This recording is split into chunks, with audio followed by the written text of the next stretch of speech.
नौकरानी एक घर के लिए कितनी जरूरी होती है, आइए देखते हैं। अरे बहू, ये देख, सारा साबुन बर्तन में रह गया।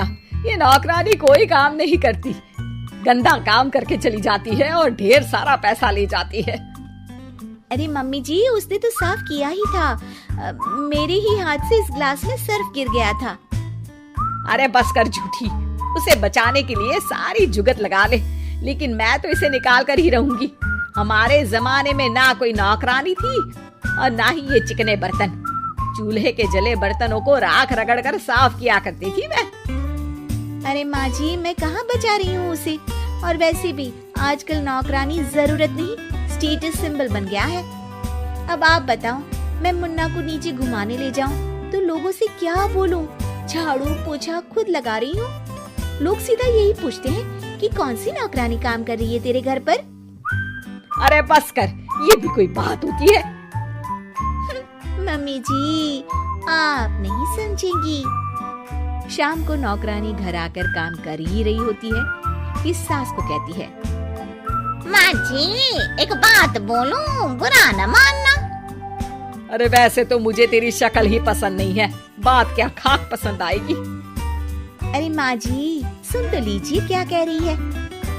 तो मैंने कौन सा उसका मुंह पकड़ लिया है? अरे माँ जी, वो लाल साड़ी पहनती हो ना पहना करो। सास का गुस्सा अब तो 7वें आसमान पर होता है। अरे वाह जी वाह, क्यों ना पहना करूं? और तू होती कौन है ये बताने वाली कि मैं क्या पहनूं क्या ना पहनूं? अरे माँ जी, पूरी बात तो सुन लो, वो बोलना क्या चाह रही है। अरे बुरा न मानो आंटी जी। अरे कौन है आंटी? अपनी उम्र देखी है तूने? 2-4 साल ही छोटी होगी मुझसे और मुझे आंटी बोल रही है। बहू सर पर हाथ रख लेती है। अरे अच्छी खासी उम्र दराज हो और आंटी ना बोलूं? मैं तुम्हारी बहू से भी 4 साल छोटी हूँ। क्यों दीदी? बोलती भी क्या, एक तरफ सास यानी पति की माँ, तो दूसरी तरफ नौकरानी जिसके बिना घर का काम नहीं चल सकता। वो दरअसल माँ जी की शादी भी बहुत जल्दी हो गई थी ना। अच्छा ये झगड़ा छोड़ो, ये बताओ तुम माँ जी को लाल साड़ी पहनने से क्यों मना कर रही हो? वो ना, इनकी उम्र की सारी औरतें सोसाइटी में इनके लिए बात करती हैं कि तुम्हारी सास बुढ़ी घोड़ी लाल लगाम है। बहू को ये सुनकर गुस्सा आ जाता है। अरे वाह वाह, कौन बोलता है जी? खुद क्या है यहाँ की औरतें, बाल सफेद लेकिन टाइट जींस और कोई कुछ भी पहने। अरे पहनना हमारा निजी हक है, किसी को कुछ हक नहीं बनता कि वो मेरी सास के लिए कुछ बोले। मैं आज ही जाकर माँ जी के लिए लाल जींस लेकर आऊंगी, फिर देखो कोई क्या बोलता है। अरे चुप लाल जींस।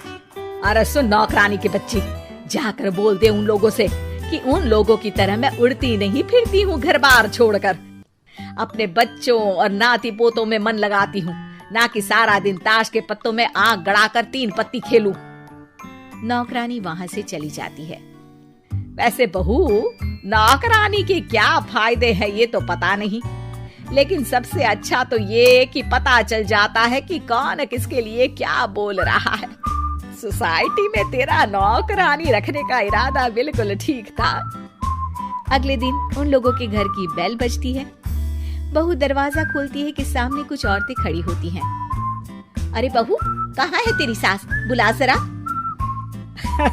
अरे बहन जी, आप सारी एक साथ आइए आइए, कैसे आना हुआ?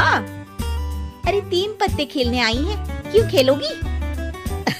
क्यों नहीं, वैसे भी बड़े दिन हो गए, एंटरटेनमेंट हुआ नहीं। बहू जा जाकर पकोड़े तो बना ला।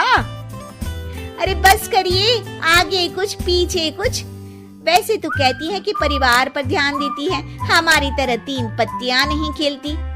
हमने कौन सा परिवार छोड़ दिया? सास सक पका जाती है। अब ये किसने कहा? मैं तो कहती हूँ कि मैं भी थोड़ा बाहर निकलूं। आपने ही तो कमला नौकरानी से ये सारी बात की थी। सास और बहू को अब सारी कहानी समझ आ जाती है कि सोसाइटी की औरतें क्यों भड़क रही हैं। माफ करिए आंटी, मैं छोटी हूँ लेकिन फिर भी पहले तो आप लोगों ने माँ की लाल साड़ी का मजाक उड़ाया था ना। हाँ उड़ाया था, लेकिन उससे पहले तो तुम लोगों ने हमारी जीन्स के बारे में बात की थी। अरे क्यों ना पहने हम जीन्स, तुम्हारे पैसों की थोड़ी ना है। सास और बहू सर पकड़कर बैठ जाती है। देखा बहू, ये खेल कर गई तेरी नौकरानी, यहाँ की बात वहाँ तो वहाँ की बात यहाँ। दोनों किसी तरह औरतों को समझा बुझाकर घर भेजती है और कसम खाती है कि नौकरानी को नौकरानी ही रहने देंगी।